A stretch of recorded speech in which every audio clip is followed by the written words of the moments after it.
मुख्यमंत्री नायब सैनी ने सदन को भरोसा दिया कि सदस्यों की ओर से मिले सुझाव पर विचार होगा और हरियाणा के विकास को तेज गति से आगे बढ़ाया जाएगा। ये रिपोर्ट जरा देखें।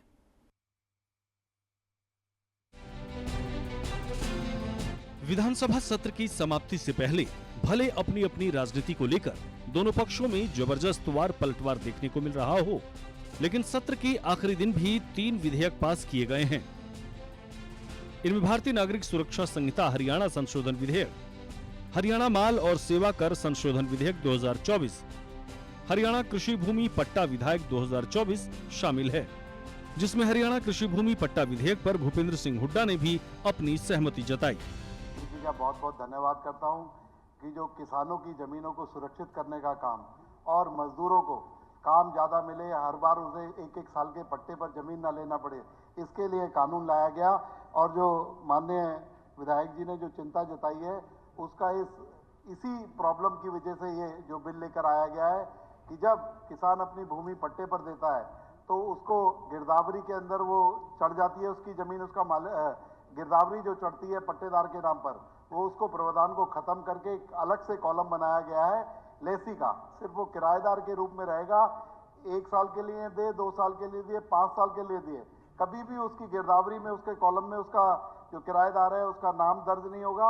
और चाहे 20 साल के लिए दे, कोई भी कानून उस पर लागू नहीं होगा कि ये जमीन हमारी 20 साल के लिए देंगे, अन्य कोई भी कानून लागू नहीं होगा, सिर्फ लेसी कानून उस पर लागू होगा। इसको बहुत सरल बनाने के लिए कि किसान अपनी जमीन हर साल उसे लंबे पट्टे पर दे सके।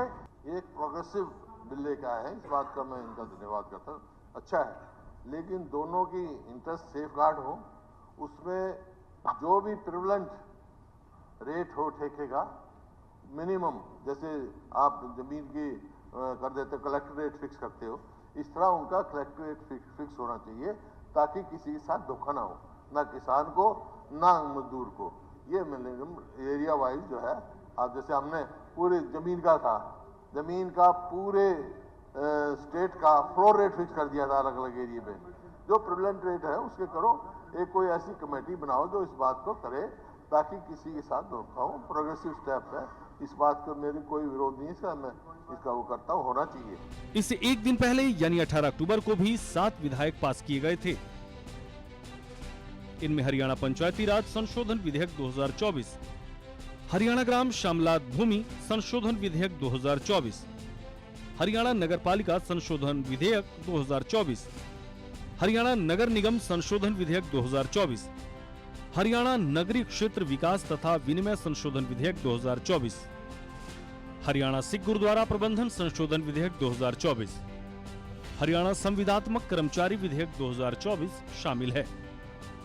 HKR, इससे पहले तो HKR नहीं थे। और मैं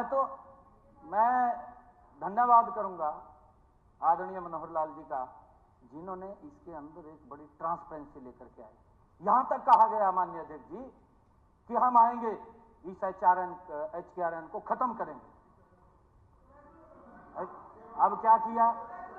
उन्हीं युवाओं ने जिनके साथ आपने अन्याय किया, जिनके साथ माननीय अध्यक्ष जी वो 2-2 हजार रुपए लेकर के घर जाते थे, जो पूरा दिन काम करते थे, और फिर कि मैं शायद सुरक्षित रहूं और मैं कहीं ना कहीं पक्का हो जाऊं, उस डर के मारे जो ठेकेदार था, कॉन्ट्रैक्टर था, इनकी प्रथा थी वो, अरे जो ये बोल रहे हैं ना कि आपका सिस्टम क्या था, सिस्टम तो 2014 से पहले, हम तो 2014 में आए माननीय अध्यक्ष जी, इससे पहले 1 मिनट उससे पहले लगे हैं, उससे पहले कैसे लगे हैं, किस प्रकार से ठेकेदार उनका शोषण करता था, किस प्रकार से आदरणीय अध्यक्ष जी उनको पूरा मानदेय नहीं मिलता था, मिनिमम वेज भी नहीं मिलता था, इस प्रकार की स्थिति थी। सदन के आखिरी दिन चर्चा के दौरान मुख्यमंत्री नायब सैनी ने अपने चुनावी घोषणा पत्र का भी जिक्र किया।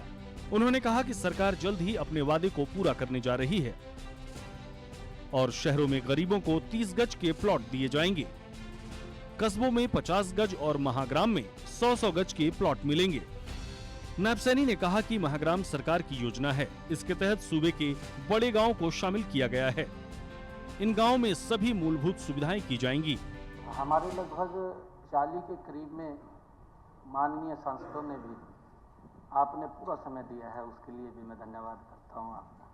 एक भी माननीय सदस्य हमारा ये नहीं कह सकता कि मुझे समय नहीं मिला। पर्याप्त समय आपने दिया है, इसके लिए हम आपके आभारी हैं। जो हमारे माननीय सदस्यों ने सुझाव दिए हैं, चाहे आलोचना के रूप में दिए हैं, चाहे सुझाव के रूप में हमें दिए हैं, वो सभी के सभी सुझाव हमारे लिए अमृत तुल्य है। हम उनको, आपके सुझावों को लेकर के हरियाणा प्रदेश के विकास के अंदर और गति से हम काम कर सके, वो प्रेरणा आप लोगों से हमें मिल रही है और मैं चाहूँगा कि ये प्रेरणा आपकी लगातार हमें मिलती रहे। मैं धन्यवाद करता हूँ आदरणीय अध्यक्ष जी आपका और पूरे स्टाफ का, सभी साथियों का बहुत बहुत धन्यवाद करता हूँ कि हमें ये 15वीं विधानसभा के अंदर, इसमें पहले सत्र के अंदर इतने अच्छे सुझाव मिले हैं। मैं बहुत बहुत सभी का धन्यवाद करता हूँ। वहीं सत्र की समाप्ति पर मुख्यमंत्री नायब सैनी ने सदन को भरोसा दिलाया कि सदस्यों की ओर से जो भी सुझाव आए हैं उन पर गौर किया जाएगा और हरियाणा के हित में काम होंगे। ब्यूरो रिपोर्ट, सूर्या समाचार।